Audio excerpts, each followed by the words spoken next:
আমি নামাজের মধ্যে গিয়ে ইমাম সাহেবরে জিজ্ঞাসিলাম, মুসা নবী আল্লাহ দেখেছে? দেখে নাই। তো আমি বাড়ির জায়গা নামাজ পড়লাম না। কেন পড়বেন না? মুসা নবী আল্লাহ দেখে না, আমার নামাজ পড়লে লাভ হবে কি? আমি আর দেয়া করতে গেলাম। চেহারাটা হইল আমার সূরা ইনফিতরের ৮ নম্বর আয়াত খুলে দেখো, ফি আইয়ুসুরতিহি মা শারাকা বাকা, আদমকে তৈরি করেছি আমার নিজ আকৃতিতে। সূরা ৩-এর ৪ নম্বর আয়াত খুলে দেখো, সূরা আনফালের ১৭ নম্বর আয়াত খুলে দেখো, রাসূল যখন পাথর নিক্ষেপ করে, সেই পাথরগুলি রাসূল নিক্ষেপ করে নাই, যে পাথরগুলি নিক্ষেপ করেছিল আল্লাহ কই স্বয়ং আমি আল্লাহ নিক্ষেপ করেছিলাম।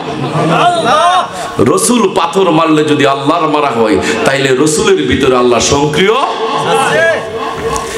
আদমের ভিতরে লুকাইয়া যখন বলল ওয়াসজুদু লি আদামা, আদমের নিম্মিতে সাজদা করো, সব করলো একজন। এর আগে দল ছিল কয়টা? কখন হয়েছে কয়টা? একটা করেছিল, আরেকটা কোন দল পাইছেন? তো দুইটা দুজকি দল পাইছেন তো। আমি জানতে চাই, সাজদার মালিক যদি আল্লাহ হয়, আল্লাহ যে আদমরে সাজদা করেন, শিরক হইল না? ওরে নিজের হাতে নিজ সুরতে বানায়াছে কাবা ঘর, কাবাতে থাকে পড়ুয়ার গো, কাবাতে থাকে পড়ুয়ার। আরে শুধু মানুষ কেউ যাইও না, ওই না কাবার কাছে সেজদা দিতে যাইয়া তোমার শিরক হইতে পারে। আমি তো গান জানি না রে বাবা। তাইলে সেদিন ইবলিস সাজদা করে নাই।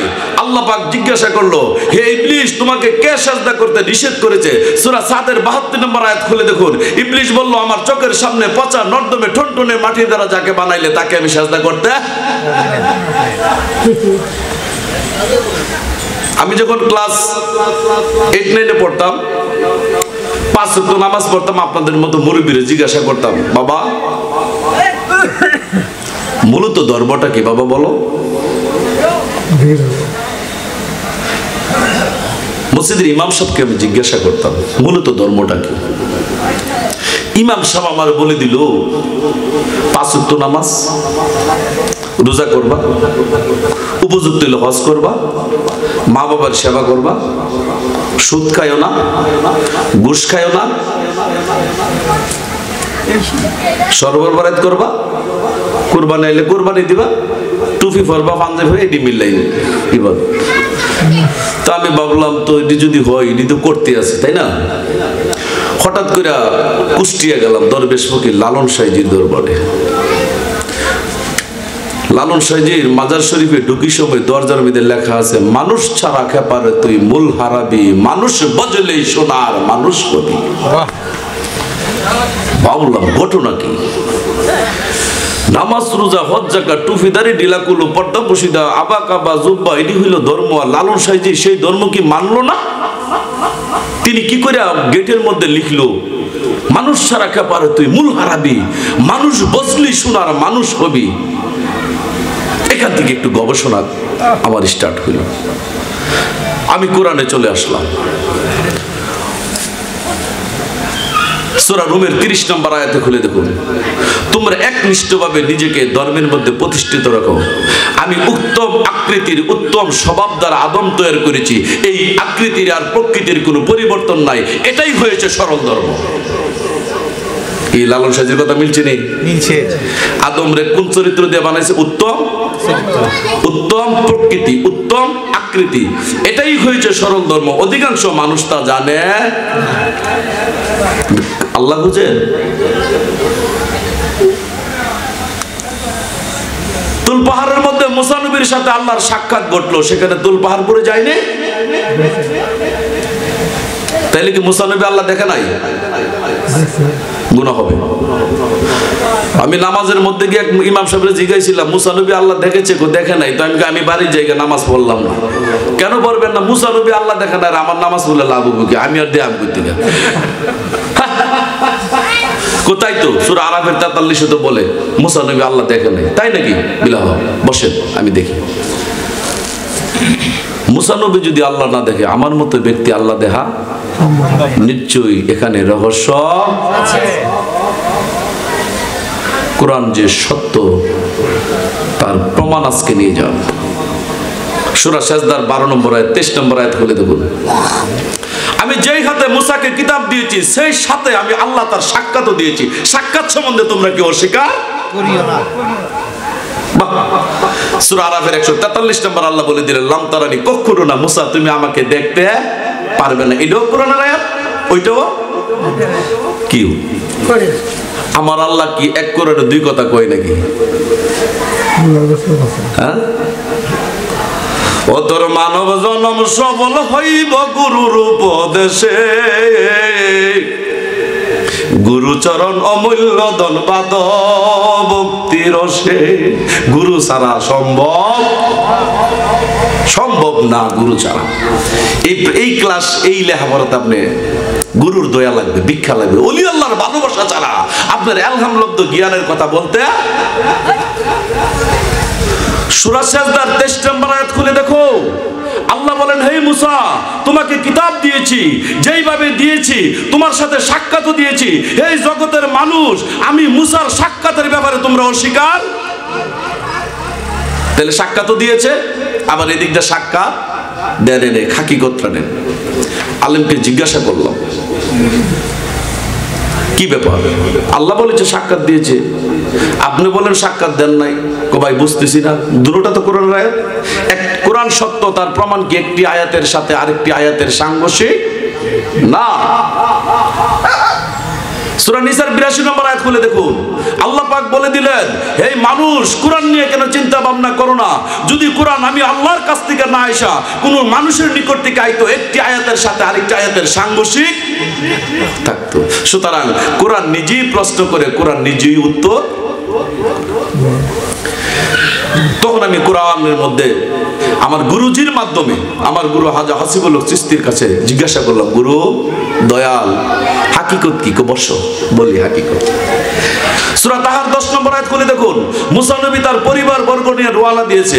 প্রতিমধ্যে অন্ধকার আচ্ছন্ন হয়ে গেছে, রাস্তা দেখতে পাই না। হঠাৎ করে আগুনের দরকার হয়েছে, তখন তিনি আগুনের কাছাকাছি, পাহাড়ের মধ্যে আগুন দেখতে পাইল, তখন তিনি আগুনের কাছাকাছি গেল। সূরা তাহার 10 11 নম্বর আয়াতে আসলো, তিনি আগুনের কাছাকাছি গেল।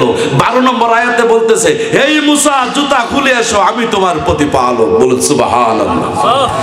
আমি জানতে চাই, মুসা নবী আগুন দেখা যখন পাহাড়ে গেল, পাহাড় থেকে যখন উত্তর আসলো, হে মুসা জুতা খুলে এসো, আমি তোমার প্রতিপালক, সেদিন কি আল্লাহ ছিল না? আলেম সাহেব বলেন তো দেখি, সেদিন আল্লাহকে কি রূপে মুসা দর্শন করেছিল? আলেম সাহেব বলে, নিরাকারে দৈর্ঘ্যবাণী। আমি বললাম, নিরাকারে দৈর্ঘ্যবাণী ইবলিশও কথা বলতে পারে।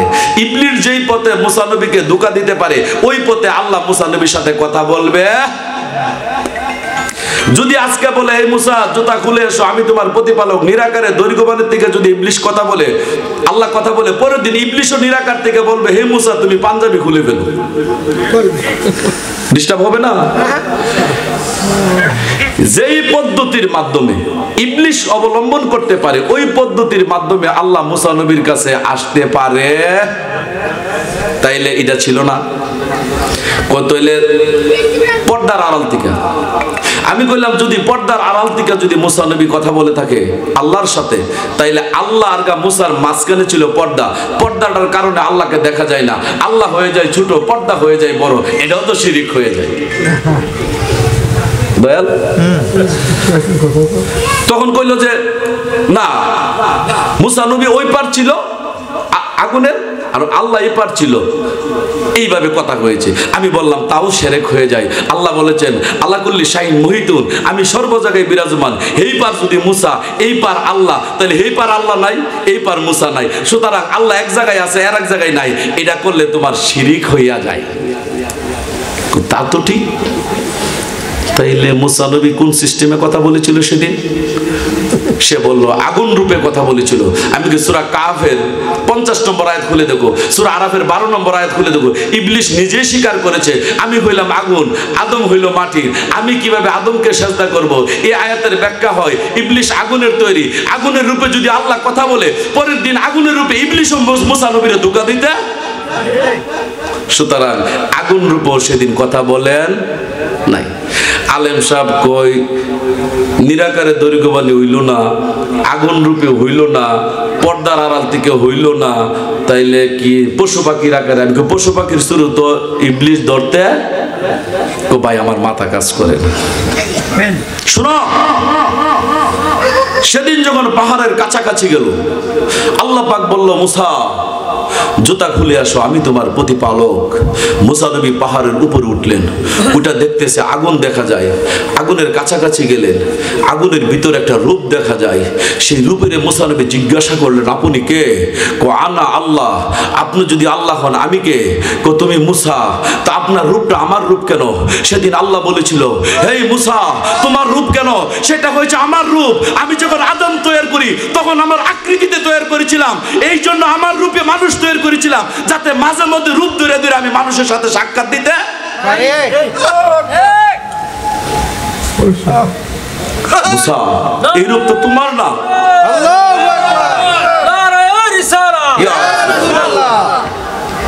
এই রূপ তোমার না মুসা।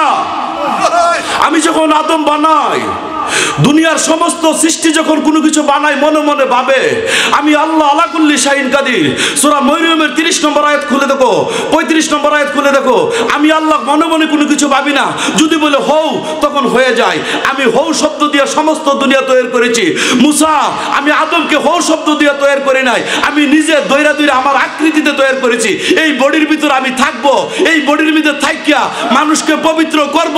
মানুষ দইরা আদমের কাছে যাইব, মানুষ গুরুর কাছে যাইব, গুরুর কাছে যায় তওবা করব, আদম কাবায় সাজদা করে ইবলিশ থেকে পবিত্র হইয়া হাসরের ময়দানে পরীক্ষা থেকে তারা জিতে যাবে। নারে তাকবীর, নারে রিসালাত, সাদেক চিশতি জিন্দাবাদ জিন্দাবাদ।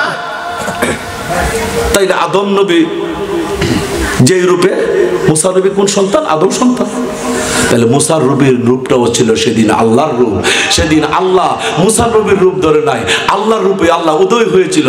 তাইলে মুসা নবী যে আল্লাহ দেখে নাই সত্য, এই কথার হাকিকতরা নেন। এখন তো আল্লাহ দেখেছে কোন শুরুতে? মুসা নবীর শুরুতে আল্লাহ দর্শন হয়েছে। তখন মুসা নবী বলল আমি তোমাকে দেখতে চাই।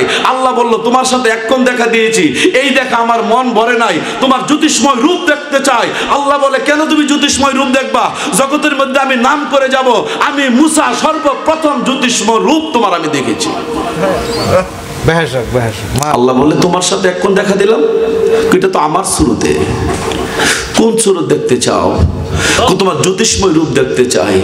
মুসা আমি হইলাম স্রষ্টা, দুনিয়াটা হয়েছে সৃষ্টি, স্রষ্টার রূট সৃষ্টি সহ্য করতে পারবে? মুসা নবী কোরআনে আসছে সবচেয়ে বেশি আল্লাহর সাথে কথাবার্তা বলেছেন। মুসা নবী বলল তুমি যদি আমার সাথে জ্যোতিষময় রূপে দেখা না দাও আল্লাহ আমি কষ্ট পাবো। তখন আল্লাহ না করে নাই, তখন বললেন তুল পাহাড়ের দিকে তাকাও, যদি পাহাড়টা স্থির থাকে তুমি আমাকে দেখতে পারবে। এটার উদাহরণ দিলে বুঝবেন। আপনি আমার কাছে 100 টাকা চাইলেন, আমার পকেটে 100 টাকা নাই, কিন্তু আপনি আমারে ভালোবাসেন, যদি টাকা না করি আপনি কষ্ট পাবেন। মুসা নবী আল্লাহকে ভালোবাসতো, যদি ডাইরেক্ট না করে জ্যোতিষময় রূপে দেখা দিব না, মুসা নবী যদি ওই দিন স্ট্রোক করে মারা যেত আসামি কাটা হইতো। আল্লাহ কই বন্ধুরা আমি ডাইরেক্ট না করব না, বন্ধু তুল পাহাড়ের দিকে তাকাও, যদি পাহাড়টা স্থির থাকে তাইলে তুমি আমাকে দেখতে